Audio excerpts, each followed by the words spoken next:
January 22nd, 2022. That is a very important date in modern mixed martial arts history because that is the last time that we've seen Francis Ngannou step in to a mixed martial arts bout, into a mixed martial arts cage. That is when he defended his UFC heavyweight championship against Ciryl Gane.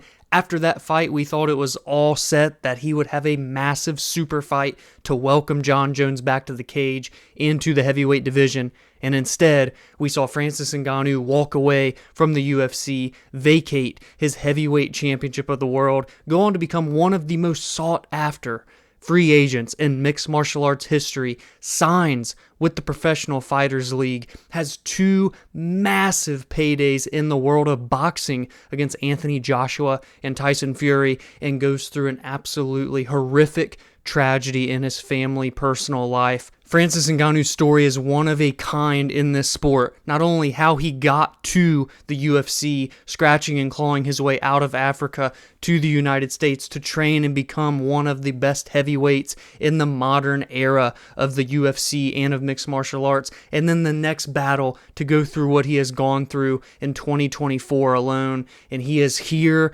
returning and fighting for his family, fighting for his pride, and fighting to prove that he is still the best heavyweight on planet Earth. And why else is January 22nd, 2022 an important date? Well, that is because since then, we've seen Renan Ferreira fight not once, not twice, not 3 times, but 8 fights, garnering a 5-1 record with 2 no contests, and has become a PFL champion during the 2023 season, and fought in the very first PFL versus Bellator champion versus champion card back in February, where it took 21 seconds to finish Ryan Bader, former light heavyweight champion in Bellator, and at that time, heavyweight champion in Bellator. Renan Ferreira is on an absolute tear, winning 4 straight fights, 3 of them in the first round and 1 in the second round. He is one of the best heavyweights on the planet. He doesn't really get the respect that he deserves and that he has earned, and now Renan Ferreira has a chance to beat one of the most recognizable heavyweights over the last decade in the sport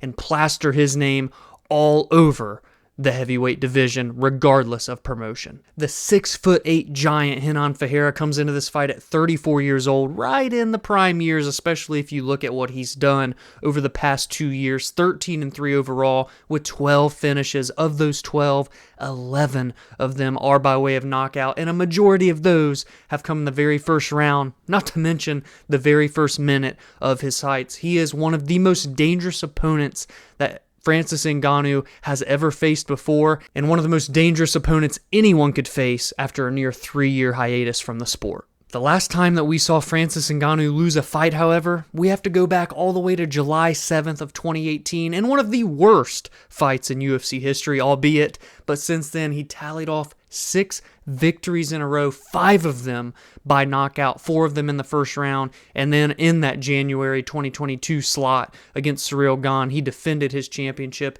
and got a decision victory there. Utilized his wrestling, believe it or not, en route to getting the judges' scorecards to sway in his favor. But the Predator, standing at 6'4", I have to mention the heights of both guys because it is titled Battle of the Giants after all, is 38 years old. He is no longer some spring chicken. He is no prospect that quickly rose to the top of the ranks and became champion. No, he is kind of on the outside of those prime years. He is on the back half of his career. What can he still do as he nears the age of 40? This right here against Renan Ferreira, I think, answers a lot of questions on where he is still as an athlete, competing amongst the best of the best, regardless of promotion in mixed martial arts heavyweights division. And as I said off the top, Francis is coming in after having 2 fights in the boxing realm, a very, very close decision against one of the best heavyweights in the world, Tyson Fury, and a knockout loss earlier in 2024 to Anthony Joshua, and then not to mention the tragedy of losing his son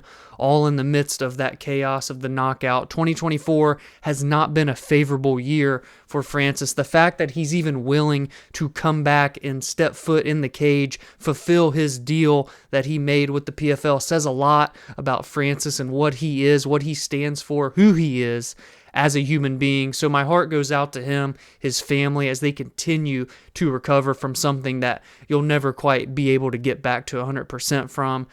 He's one of the nicest men, a true gentle giant in the sport of mixed martial arts. Again, his story of his come up in Africa and what he had to do to make his dreams come alive, to become one of the best heavyweights in the UFC's history, to become a UFC heavyweight champion, to make millions upon millions of dollars betting on himself when he entered free agency, joined the PFL, and got the 2 massive paydays in the world of boxing. And yet he still is coming back to the world that gave him all of that, mixed martial arts. And welcoming him back is Renan Ferreira. I talked about the metrics for Renan in terms of his 13-3 record, and for Francis, 17-3, 16 victories by stoppage, and 12 of them by knockout. And it's important to note this, in my opinion, Francis Ngannou, in his 3 losses, has never been finished. So where does this fight go if it goes into rounds 2, round 3, round 4, round 5? I think that is a big, big question to ask, because we've seen Francis do it numerous times, whether it's 15 minutes or 25 minutes. For Renan Ferreira, a little bit less of a sample size, someone who's known for his finishes and getting them very quickly at that.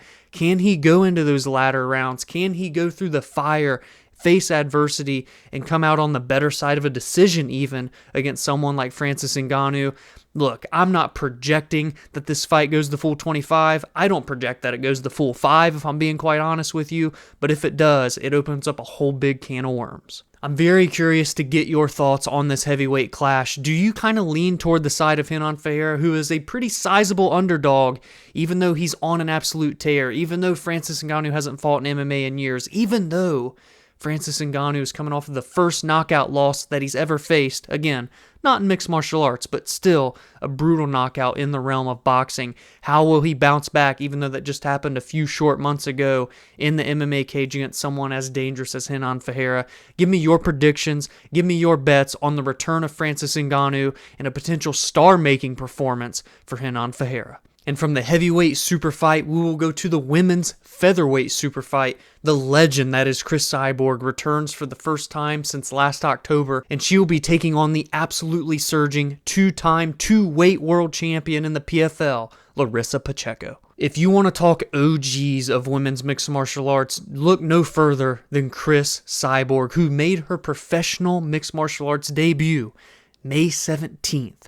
Of 2005, and that was a loss, as a matter of fact, and since then has gone on to win 27 of her last 28 fights. One of the greatest fighters, regardless of male or female, in mixed martial arts history, and absolutely a top 5 women's fighter in the sport's history as well. Cris Cyborg has won titles in 4 major mixed martial arts promotions for the women. She has won an Elite XC title. She's won a Strikeforce title. She's won an Invicta title. She's won a UFC title. She's won a Bellator title. And now she will look to become a super fight champion. Not technically a PFL champion, I suppose, but a super fight champion by beating an absolute beast in Larissa Pacheco, who is the PFL reigning champion. Cyborg's last loss came at the hands of the greatest women's fighter of all time, Amanda the Lioness Nunes. That was in December of 2018, and since then, Cyborg has gone on to win 7 consecutive bouts. She had 1 more in the UFC. That was against Felicia Spencer. Then she went on to sign with Bellator, challenge for their title, and tally off 6 straight victories, with 5 of them by way of finish. But at 39 years old, it's clear that time is no longer on the side of Cris Cyborg. The clock is ticking. She is in the twilight of her career, but has proven, even during her kind of hiatuses in mixed martial arts, only having fought twice since April of 2022, she has found success in the world of boxing. So she has remained active in terms of a competitor within the combat sports world, just not as active in the sport of MMA, whereas Larissa Pacheco couldn't be more opposite of that. The last time Larissa Pacheco lost a fight was December 31st, 2019, and that was in a PFL championship matchup against Kayla Harrison, who is now the clear number 1 contender in the UFC women's bantamweight division. And ever since that fight, Larissa has gone on an absolute rampage, winning 10 fights in a row, 8 of them by way of knockout. Oh, and by the way, all 8 of those are in the first round. In November of 2022, Larissa Pacheco had one of the biggest upsets in the PFL's history and one of the biggest upsets in mixed martial arts history when she beat the undefeated at the time, Kayla Harrison, via decision to become the 2022 PFL Women's Lightweight Champion. Like I said, the first woman to ever defeat Kayla Harrison in mixed martial arts after she had lost 2 previous bouts against Kayla, but in that third fight, in that trilogy bout, she righted the wrongs and shocked the world. Then goes on to drop down 10 pounds to the featherweight division and reign supreme there, going 4-0 in 2023 en route to becoming the 2-weight world champion last November when she got a decision win over Marina Spivak. And I also think it's worth mentioning that Larissa Pacheco made a brief 2-fight stint in the UFC way back in 2014, 10 years ago, when she would have only been 20 years young, and she did go 0-2 in the promotion. Both finish losses, one to Jessica Andrade in her debut, and a knockout loss to Germaine de Randamie in her second fight. But after that, she took a 3-year hiatus, returned and got a victory over Carol Rosa in March of 2018, had her fight with Kayla Harrison, then won 2 more, then had her second fight with Kayla Harrison, but again, since then has went on an absolute tear. Of her 23 victories, 19 of them are by way of finish, 11 of them by knockout, 8 by submission. At just 30 years old, she is in her prime right now and ready to make a huge statement. Imagine Larissa Pacheco taking Kayla Harrison's professional perfect record away from her and then getting a massive victory over the legend that is Cris Cyborg.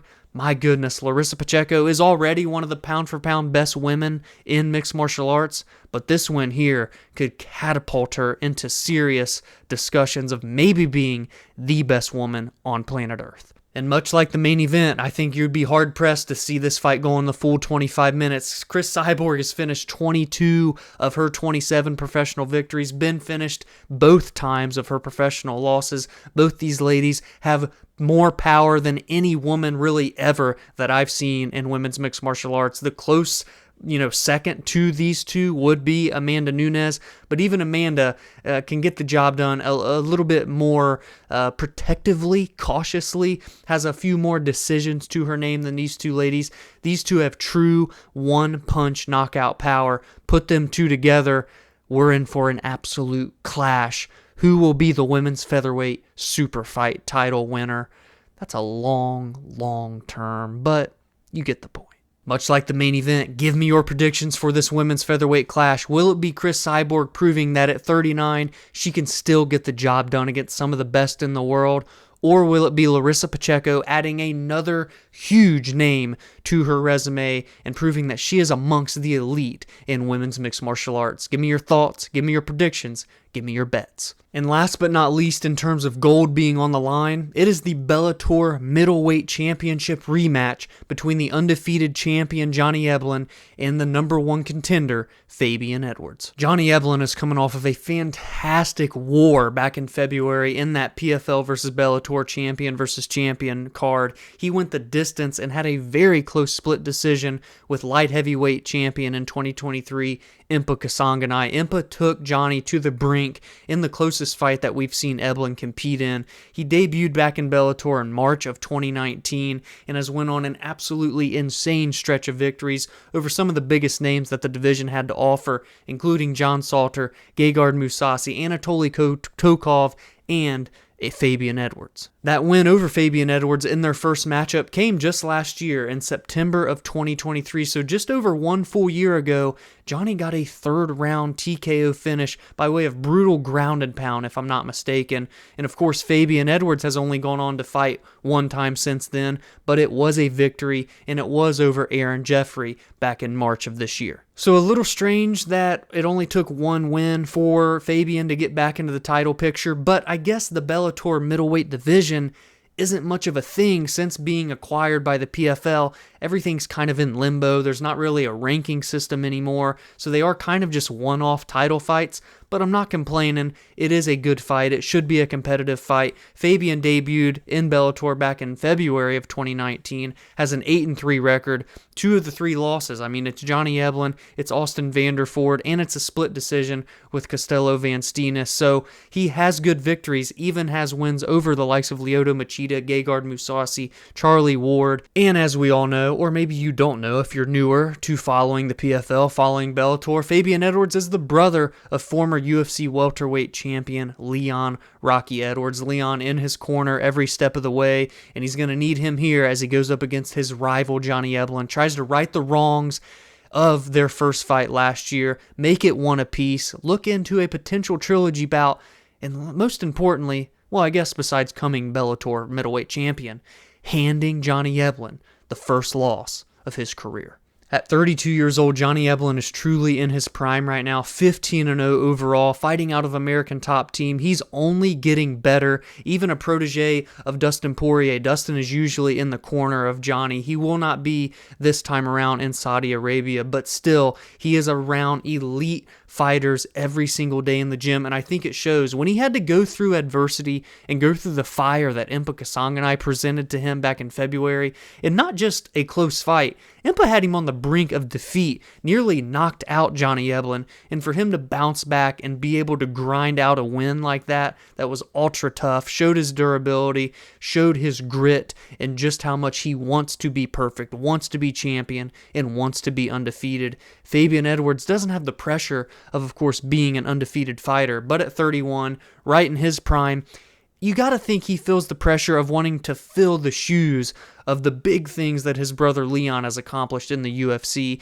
and maybe that's unfair to put that pressure onto Fabian, but I feel like he is the type of guy that would want that pressure and want to prove that he can do great things, much like his brother has done. So this is a big fight here. Johnny Eblen, known for being a wrestler, a grappler. Fabian more so likes to get the job done on the feet, not, opposed to getting it done on the ground, but obviously here in this matchup, he's not going to want to wrestle with the likes of Johnny Eblen and his elite skill set that he presents. So if Fabian can stuff the takedowns, keep it on the feet, it could be interesting, but that is a big uphill battle. So what do you think about this middleweight championship fight? Is it a little bit too soon to have the rematch just over 1 year later, one fight for each guy since then? Or does it just make sense right now given the state of the Bellator promotion and their middleweight division in specific? And there's one other fight that isn't for gold, but that I really want to talk about that is taking place on this card, and it is Paul Hughes versus former Bellator featherweight champion AJ McKee. AJ McKee is a true homegrown Bellator talent, making his professional debut with the promotion way back in April of 2015, and quite literally every fight he's ever had as a pro has been in the Bellator banner. Well, I guess he had the fights in Rizin, but that's Bellator versus Rizin. He had the fight against Clay Collard in the PFL Super Fight card, but they are acquired by Bellator, or they acquired Bellator. You get the point. He's a homegrown talent of the promotion, and for that reason alone, Bellator has always loved AJ McKee, has always looked to push him forward. And AJ, 22-1, only 29 years old, again, became the featherweight champion of the world after beating Patricio Pitbull, back in 2021, lost the rematch to him, then moved up to 155 pounds, and since then has went 4-0 with one finish, and that was against Cassius Clay Collard back in February. That was a first-round sub where the fight only lasted 70 seconds. And the 27-year-old out of Ireland, Paul Hughes, stands at 12-1 with 9 finishes, a huge free agent signing for the PFL earlier this year, has already made his debut back in June. I guess that was technically with Bellator. Again, you get the point. It's all one promotion at the end of the day, and he got a second-round finish over Bobby King. And before that, a Cage Warriors champion, was on a massive win streak, only one loss, and it was in his career, and it was 4 years ago via split decision. Now, I've not really gotten to see Paul Hughes outside of his debut back in June, but I am very much intrigued by him and by his story, hearing the likes of a P.T. Carroll talking about his upbringing and how big of a star he can be fighting out of Ireland, following in the footsteps of a Conor McGregor, of an Ian Machado Gary. He is very much the next wave of Irish mixed martial arts talent. The fact that they are launching him in with AJ McKee in just his second fight in the promotion should tell you as such. So give me all of your thoughts on this PFL super fight, Battle of the Giants. Here come the Titans. Here's the whole thing, actually. PFL super fights, Battle of the Giants, colon? Yeah, I think colon. I still know grammar a little bit. Brace for Impact. That has got to be one of the longest names of an event in mixed martial arts history, but rightfully so. 6'8" Renan Ferreira, 6'4" Francis Ngannou in the main event. The lineal, if you want to say, heavyweight champion for the UFC versus the 2023 PFL heavyweight champion. Cris Cyborg versus Larissa Pacheco. A rematch between Eblen and Edwards. This is one of the biggest cards in Bellator history, in PFL history, and obviously in the history of them being acquired with one another. I hope they get the love and respect they deserve. I feel like it's still being kind of, just floating under the radar. It's a pay-per-view event. It's in Saudi Arabia during afternoon time here in the States, so I love a good afternoon fight card. So stay tuned. Be sure to tune in, is what I should say. Give these fighters the respect and love they deserve. I'm very much looking forward to see what Francis can do in his return. What a story it would be if he can return to form and get a win and right the ship in his career and in his life. Give me all your thoughts and your predictions for every fight on this card in the comments below. If you enjoyed this breakdown, please be sure to drop a like and subscribe to the channel if you are new. Every week, I will break down the biggest storylines and what is at stake for the best fights in every major MMA promotion, PFL, Bellator, and UFC. And I also give my thoughts and opinions on MMA news and fight announcements, and recap the most meaningful results from every card as well. You can join the community on social media at VerbalSparMMA, and you can follow on your favorite audio listening platforms such as Spotify and Apple, where podcast episodes are released there every Friday and Monday. Have a great weekend, enjoy the fights, and I will see you in the next video.